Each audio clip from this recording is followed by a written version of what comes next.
Upcoming message. All right, let's jump right into this explainer. While digging into the upcoming release of some major government UFO files, I stumbled onto something literally jarring. We've actually uncovered a documented pattern where top intelligence officials deliberately bypass the press, they bypass secular institutions, they even bypass the top scientists, and instead, they secretly reached out to hold private briefings with religious leaders. And the focus of these sit-downs was incredibly specific. The core message they gave to these evangelical leaders basically boiled down to this: you need to prepare your congregations. But man, that forces us to ask a pretty terrifying question, right? Prepare them for what exactly? It really sets this slow burn, investigative tone for what we're about to uncover today. Because whatever was actually in those files, the government calculated that the initial shock wave wouldn't just be a scientific one. It was going to be deeply, fundamentally spiritual. Section 1. The anomaly and documenting the meetings. So, to really wrap our heads around this, we have to ground our investigation in the documented facts. Back in May of 2026, multiple prominent figures, people with massive audiences, started talking publicly about these briefings. Just take Pastor Perry Stone and Greg Laurie as case studies here. These are two of America's most prominent evangelical leaders, and suddenly, they're using their enormous platforms to warn that faith communities needed to prep for what the government was getting ready to disclose. We saw viral videos tracking these secret meetings, and the whole thing basically culminated in a May 31st New York Times article diving into the, quote, vexing questions Christians were suddenly wrestling with. So the paper trail, it's absolutely undeniable. Now, obviously, this level of extreme secrecy, it breeds volatility. Around this time, one pastor actually went so far as to claim a congressman told him that aliens invented Christianity. No way, right? And while that specific, super sensational claim was walked back pretty quickly, it shows us the kind of frantic media strategies clergy were using just to test the waters with their skeptical parishioners. But the broader pattern, intelligence figures systematically reaching out to pastors, that part remains completely undisputed. Moving on to Section 2, the motive. Why pastors specifically? The strategic logic here actually starts with a massive demographic reality. Roughly 65% of Americans identify as Christian.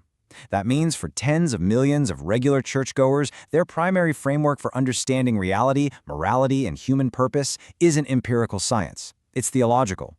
The government essentially prioritized faith leaders over scientists because, if you look at it strictly from a state stability perspective, you're dealing with a huge chunk of the population whose core understanding of the universe could be profoundly shaken overnight.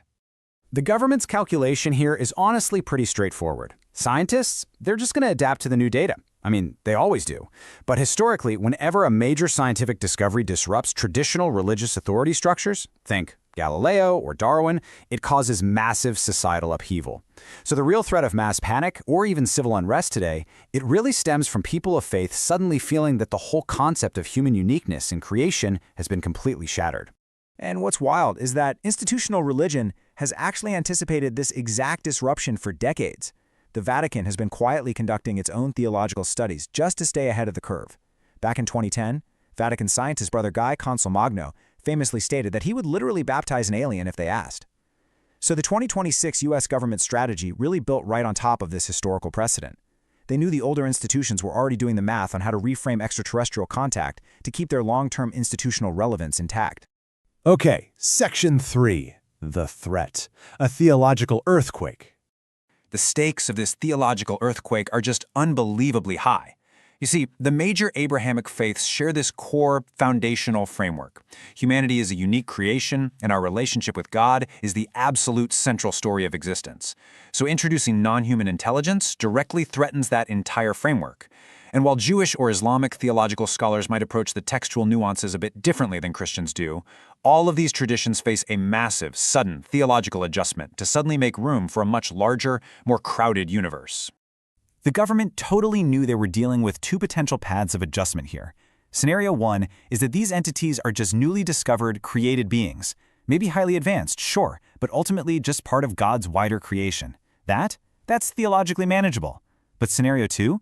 That is deeply destabilizing. This is the scenario where these entities are historical actors who've actually been interacting with humanity for millennia, potentially mimicking or even directly influencing divine encounters. Let's really look at what Scenario 2 means for sacred texts. Just imagine if major events, things like the burning bush, the pillar of fire, angelic visitations, or prophetic visions, are suddenly reframed by new evidence as visitations by non-human intelligence, rather than direct divine intervention.